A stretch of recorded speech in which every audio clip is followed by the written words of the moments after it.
This is the Heroic Voice, where I talk to comic book creators, people I've worked with, other interesting people, about the history of comics, superheroes, and the current state of the comic book industry. I also discuss current and upcoming projects, current events, and any other topics my guests might be interested in talking about. So subscribe and hit the like button. Help me grow this channel and promote indie comic book creators, publishers, and other people affiliated with the comic book industry. Your comments are appreciated. Get to it and leave feedback, good, bad, and otherwise. I am your host, Dennis Mallonee, writer, publisher of the Heroic Multiverse, where we spotlight good girls, bad girls, super babes, and superheroics in a classic, kind of golden agey style. Grab some snacks and enjoy. This is the Heroic Voice.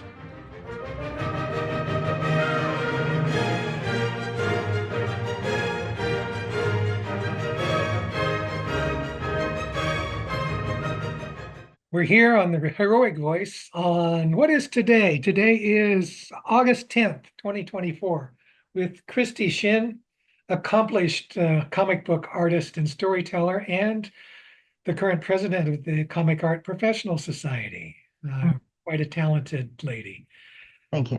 Christie, good to see you. It's been a while. Yeah, definitely. It has been a while, but it's good to see you well. Thank you. I feel good too. I've been healthy, no complaints. I hope the same is true for you. Yeah, I would say so. Yeah. Great. What's All right. transpired. Like we do with everyone, right, on this, everyone we haven't interviewed yet. Tell us about yourself. Tell us about how you got into comic books. Tell us about your current projects, what you Oh, have on the drawing board, things you might want to do, and anything else you want to talk about, please.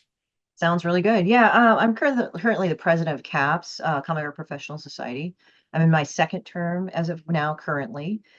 We actually last year have gotten our first international member, Cartoon Pedroza. Sorry, my tongue is a bit tied, but he's in Tijuana, Mexico. So that's our first international member. So I'm very pleased about it.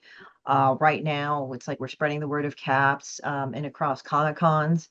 We've been trying to do a lot of outreach to people and in turn, including our own members by showing them local shows because we are in post-COVID recovery because a lot of cons, shut down during COVID. And Stop so, for a second, because I'm sure that there are people, fans out there who have no real idea what CAPS is and what it does.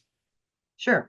So what it is, it's a network of getting to that. It's like a network of comic art professionals that started in 1978 by Sergio Aragonés, Mark Evanier, and Don Rico. And they are very accomplished in their own rights. A lot of them writing for Mad Magazine, the TV show Garfield, many other really great publications. And essentially what it is, it's a network that we've built in terms of talking about like addressing legal issues now in the industry, crowdfunding, because a lot of people are doing Kickstarter and many others, but Kickstarter was the one that kind of got it to light, as well as legal and distribution. So it's like us sharing these resources with each other, or it's like, hey, try this, or we did this and we vetted it and it works, and networking us with the local comic book stores are, let's see, local comic book stores. So LCBSs, I guess. And there's that. We have a good standing with the Comic Bug, and there's other people, and also like shows that are local or massive cons. So it doesn't guarantee you a table, but we try to get space if we can at a con, or at least notify other people, hey, there's a show, you can go here to do it, because nothing also gets our work out there other than pounding the pavement and social media. We do also try to share or reshare or let people know social media opportunities, or like we'll share and reshare other members' stuff through our network in order to get the word out there.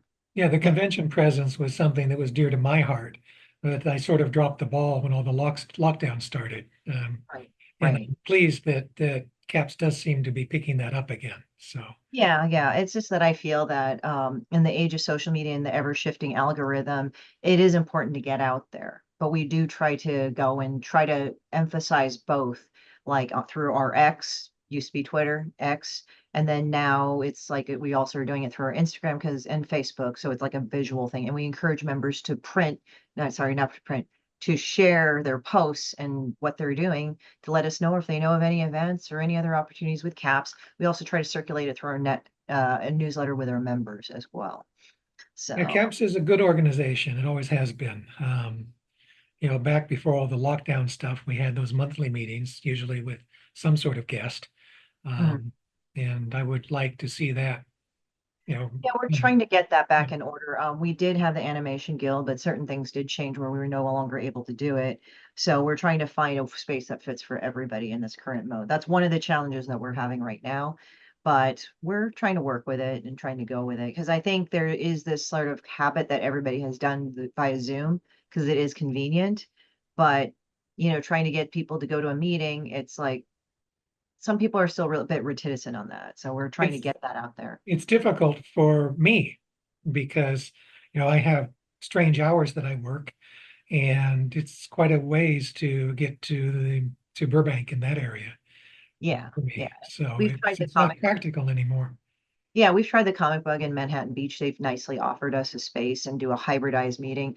But if people have felt the bug to socialize, they could do that. And then also it's around the time at the same time at the Sketchy Bug. So not and some of the Sketchy Bug members are CAPS members. So it kind of works out. So, if people need a letterer as CAPS members, they can probably find one over the Sketchy Bug or whatnot, like different artists or colorists and all that, and also within well each other. So we're looking at kind of a symbiotic blending of that as If well. you are a comic book professional or in a related industry, right? Associate members are available for related industries. Yes. Um, how do you go about learning about CAPS, joining? What's the application process? So generally the application process with CAPS is that you fill out an application. Can go to capscentral.org, O-R-G. You can go on there and download an application file, a PDF. You can fill it out. And we don't ask you to send books. Number one, there's no centralized physical location where we send them. Number two, I consider books your money. So I'm not going to ask you to send actual physical books. It's like we don't really have a way to store them. And I would like that money to go in your pocket, not out of your pocket. As a self-published author myself, I'm the creator of Demon Bitch, so a lot of my living is selling my books and going to conventions. I'm saying that as a kind of a sideline just to know that I kind of understand how that is because I have to pound pavement a lot and I have to do a lot of my own social media, but I would also probably say send 6 samples. So there's writers that join CAPS, there's letterers, colorists, pencilers, inkers, and I think I've covered that all, but just to make sure if I got it, it's that whole gamut of the sequential arts.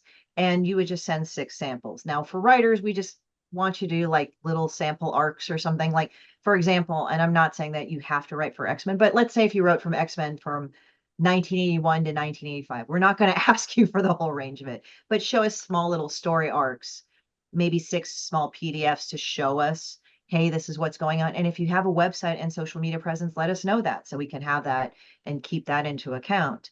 And also tag us at Comic Art Pros, on Instagram and X. And Basically show proof that yeah, somehow, yeah, and then we go through a board and we go ahead and we each vote on it. It's going to be 4 members. Sometimes we get the social media team, which I've enacted now because they have to handle that. So one does the website, one is a general helper, and the other one does the Instagram and Facebook. But at the same time, we all kind of pitch in, and we all try to work it out. I mean, I've got a great board. Jose Pimenta is a great VP. Alan Carter is a great secretary. And also we know Jim McQuarrie. He's been a longtime member and he's the treasurer. And he's been solid as rock on that. And Jim then being a past president himself. yes, he was. Yes, he Yeah, was. And I think he was actually a pretty fine president. he Sometimes was. He was president for quite a while, and I think he did a very good job. yeah, he's a very good guy. Yeah, all of them are great. Don't get me wrong, and I'm very happy to work with a group of very great and accommodating people. And they also can give me their feedback too. So it's like I'll run by them, and I'm one person. I know I can't shoulder everything alone, so they're great to help pick things up as well. And they're equally enthused. So it's like, yeah, I can go and bring in contacts and bring in things and bring in opportunities, but it's great to get Joe and Jim and Alan, like especially Alan and Joe, they're great at like, hey, I found out about the show. that you might want to look at this. Here's the application. And it's like, okay, let's do that, you know. Yeah, take Jethro's advice to Moses. You cannot shoulder the entire burden yourself. No, no. And again, you know, if you're not a good leader, if you do everything yourself, it's Yeah. not okay. And I would like to think that I have trust in my members and my board members, that I have trust in them to carry out what needs to be done. And usually we're good on it. We have a great line of communication. We all respect each other. And I think that's a good thing. That's All very right. wonderful. Now, can I get you to tell our viewers about yourself and your demon bitch, among other things?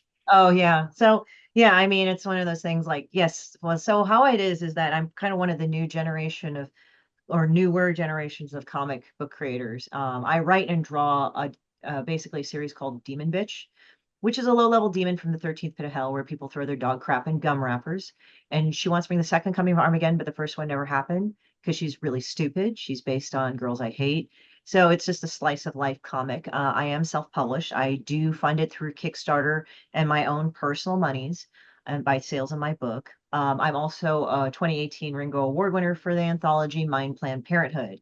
So I worked on that with somebody else. I didn't write the story, but I did illustrate it with Ann Toole, and that won a Ringo Award, which I was really happy about. That was pretty early, and very happy about that. So I've been a guest at many conventions, and it's been kind of worldwide. Like I've actually started a branch into Canada, and I've been going across the nation, kind of bring the word of Demon Bitch, and it's been pretty good and exponential.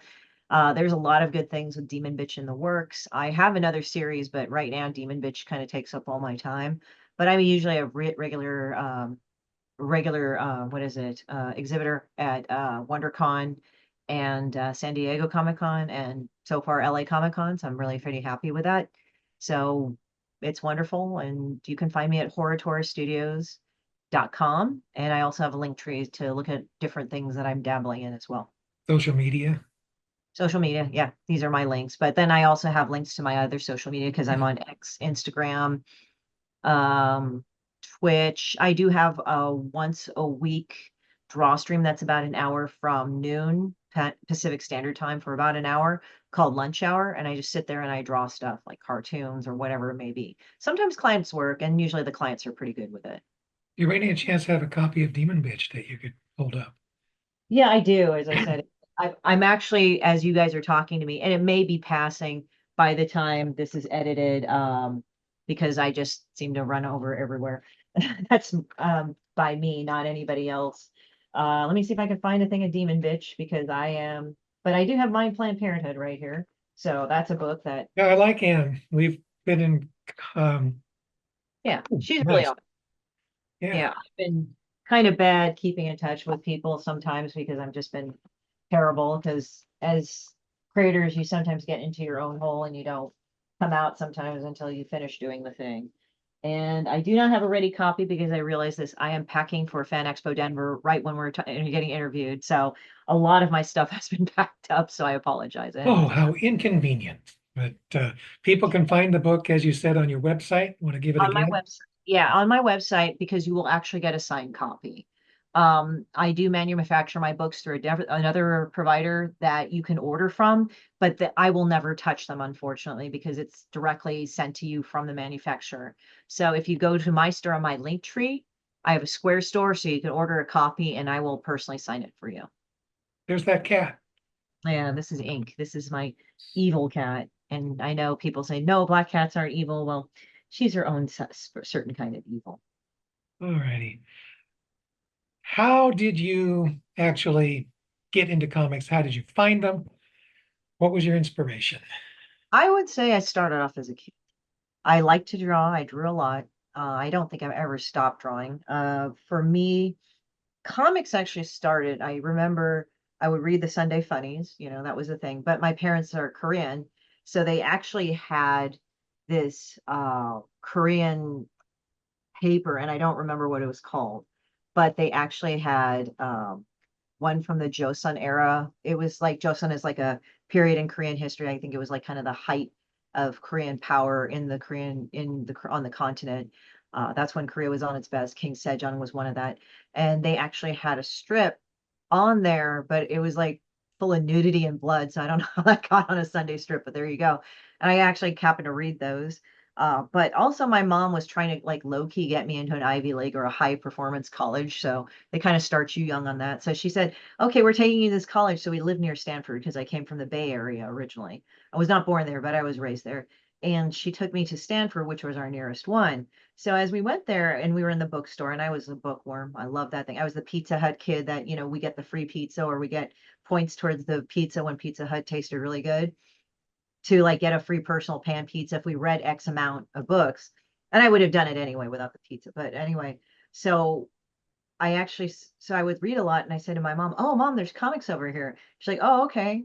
And she liked the fact I liked art and comics, so I would read them.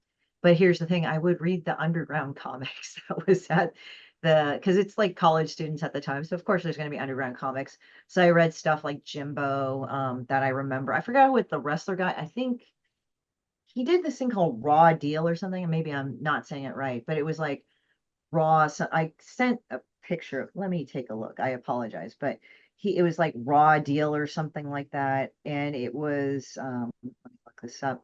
I apologize, guys. I'm just trying That's to find. okay. My underground comics were a little bit earlier than yours, so these Okay, are books I am not familiar with. yeah, this was a Raw book, so it was like hard-boiled defective stories, like that artist right there. I don't know his name, but then like one of the things I got introduced to that I really liked was Matt Groening, but it was Life in Hell. Hmm. Would read Life in Hell, and they would actually get it for me, not the newspaper, but in the book, because we were not in LA. So I know it kind of popped up in the LA Weekly, I think. That's where Yes, he started. quite a So long time. yeah, we would call them the Hell books, and I read them, and I thought they were funny. I mean, of course, like they mean much more to me now as an adult than back then when I was a kid. I was like, oh, like it was funny to me as a kid, but you get it more now because Well, obviously Binky was cool. yeah, Banky, Bongo, and Sheba, and we were like just laughing because it was just like the illustrations were stupid and ludicrous, and I mean that in the best way possible because like you're just like going, what the hell are they drawing? This is just so messed up. So I've always liked warped artwork. Then as time went on, I got into manga and manhwa. So manga is Japanese comics and manhwa is Korean comics, and I got into anime, Japanese anime. So I really got into that as a kid. Of course, I would read comics from X-Men and Marvel, other Marvel comics. DC, I was a kid when Dark Knight Returns came out. So it was like when I was a kid, I would just copy the scenes from Frank Miller, like as a kid to study. And then I would just get into all these different comics from Now Comics, which is now defunct, Caliber, all that stuff. And then obviously I was there when the image revolution happened. Of course, I was not in comics at the time. I was still pretty young at that time, but that was interesting. And then I eventually got into art school, did graphic art, did the regular did the regular job thing, and then I said screw it, and I just went completely freelance. And then I just got pushed more and more into comics. I didn't have a backup plan, and here we Here go. you So I are. got to do Demon Bitch. Yeah. Okay. So let's encourage people, if they are in the comic book industry, to investigate caps, see if it might be useful to them. Let's encourage people to go to your website and check out your Demon Bitch stuff, which I actually haven't read much of, but I enjoy what I did read. It is Oh funny. It is hilarious. So yeah, yeah. It's like it's funny because like follow what you like to do. Like for me, I started just drawing a pissed off comic to make myself laugh because I was really frustrated at a lot of things and really actually kind of angry, and that was how for me to deal with it. But it's interesting because more and more people come back to me and they say like, "Wow, like this is deeper than what I thought," And they say like, and I've even had people that were originally turned off by the comic going like, "I don't know, that's a little too much for me," and then all of a sudden they're like, I'm beginning to like it. I get it now. So well, you're it's like, putting a lot of yourself into it, right? And that shows. Once people twig to that, right? They realize that this is in a lot of ways a personal story for you. yeah, yeah. I mean, I get kind of, it's kind of funny because it's like people have come up to me and said, like, this is like you being angry, like how I'm angry. It's not just like, oh, I'm just mad. It's just like, oh, you're angry like how I was. And that doesn't make me feel so screwed up anymore. And it's like, wow, okay. And people do find it funny. It's like, I know that type of person. I know that type of bitch. I know that type of jerk. And people really like it. I mean, I had people like, I did a precursor one called Personal Monsters, and that one was kind of interesting because it was sort of like I've had interesting ones where I've been approached by therapists to buy the book for their troubled teens. It's like on the reservations to high schools, excuse me. And I've had other ones where people actually like, I've had one guy buy it and he said, and he just read it and said, you know what? This will help me through my divorce. And I'm like, and he just walked away. But it was just kind of like, you know, my book helps people through things. And I think it's good because it kind of shows the ugly bit of human emotion. And it's sort of like they're kind of, I don't want to say therapist because I don't want to guarantee medical medical healing with this book. And again, this is just my own personal experiences and my own viewpoints, but it's interesting to see people kind of really benefit from it. And it's not like, oh, it just feeds into my anger and oh, don't deal with it. It's more like, no, no, I should have been angry. That's okay. Yeah. It's kind of like, you know, we have different moods where it's like you can have your moment and still follow what you want to do, but you'll have this moment where you're like, oh, this thing, I don't want it, or screw this person or whatever. But you kind of just kind of understand you have a moment. And then, but you don't, I mean, and obviously don't act out in your moments. Just be like, okay, this is how I feel, but allow yourself to feel that and be like, okay, yeah, I'm having a moment. That's fine. And then you just go on with it. Because what I think is kind of bad is that sometimes people, they'll think marinating is actually counseling and working it out, and they'll think the opposite is marinating, which is so far from the case. There's two totally different things. Like marinating and spiraling is like you take something and then you go to the absolute worst of it. Whereas if you're just dealing with your feelings, like, you know what, I'm pissed off that this person acted towards me. I don't like him. But you're going through your feelings. You're not actually going up and calling them and leaving them nasty texts or calls or posting passive aggressive shit on Facebook. You're just like, okay, well, I'm having this moment. And once you have this moment, you can step back and like, okay, well, I know what to do. And you may not want to tell that person F off, but that's how you feel. So acknowledging how you feel and stuff. Oh, anything else you want to talk about before we wrap up here? Wide open. Any Um, topic? well, you know, I mean, I think it's just like just follow what you want to do. Go for what you want. And I'm not trying to say that in a cheesy way. I think our society and just peer pressure in itself kind of want to, and I mean, that could be in the form of social media, but like they tell us like these things are healthy and adequate, and they're really not. I mean, a lot of people and a lot of so-called advice sites are really actually full of very bad personal information. Even spirituality sites, they're not really great in actually conforming to what your personal um experiences are. Now, I'm not saying you can't listen, you don't listen to everybody and certain things can't be resonant, but take what resonates with you. I think people just kind of take blanket statements and apply them. And sometimes that's not really the case what you should do. Like, you know, with let's say online trolls, like you can block them because you just don't have the time, but you kind of have to put yourself in a period of empowerment. Like, I don't really have time to deal with this, whatever. But at the same time, sometimes you do need to tell the person, go screw yourself. And sometimes you can tell them, go screw yourself, and then just block them. Like, you don't get to respond. Like, you're yelling at me crappy stuff that I have nothing to do with. Or you can just go ahead and report them or whatever. You don't have an umbrella blanket thing. I don't like it where they say, "Oh, you just ignore them. There's nothing you can do." It's like, I hate this. There's nothing you can do. Crap. It's like, wow, it's very disempowering. You can't control this. You can't do this. It's like, okay, maybe I can't be controlling, but I can at least empower myself to do what I need to do because it actually ends up working out anyway. It may look like shitty and messy, but it works out. All right. Probably good advice. Then I think we've covered the bases that we wanted to talk about, unless you can think of anything else at the last second. We'll, Well, I mean, I'm going to Fan Expo Denver, so if this pops up at the same time I'm there, it'll be yeah, from yeah, yeah, yeah. Where can people meet you in person? Denver? Denver, Fan Expo Denver. I think it's the Donald E. Stevenson Convention Center. Let me just double check. I know. Uh, let's see. Donald E. Stevens Convention Center, and that's in Rosemont, Illinois, technically a neighborhood of Chicago. And I'll be there from the 16th to the 18th of August. I will be at P as in pasta 34, and I will be a guest there. So I'm very happy about that. Thank you guys for having me. And yeah, so I'm pretty happy about that. So I'm a guest there. I will be at LA Comic Con. I will not know exactly what um I don't know exactly what table it is quite yet, but that will be in October. And that will be in, let's see, that would be in 10-4 to 10-6, and that'll be in Asian Invasion NorCal edition. That is the event that I put in both Los Angeles and Northern California. Okay, great. Thank you, Christie. Thank you so We'll much. call this a close. I'll invite you again sometime. Tell me know when you have something new to talk about, then we will talk about it. Yeah, I think next year I'm going to actually put out 2 books. I think it's the time. All righty. Have a good night. Thank you. You too.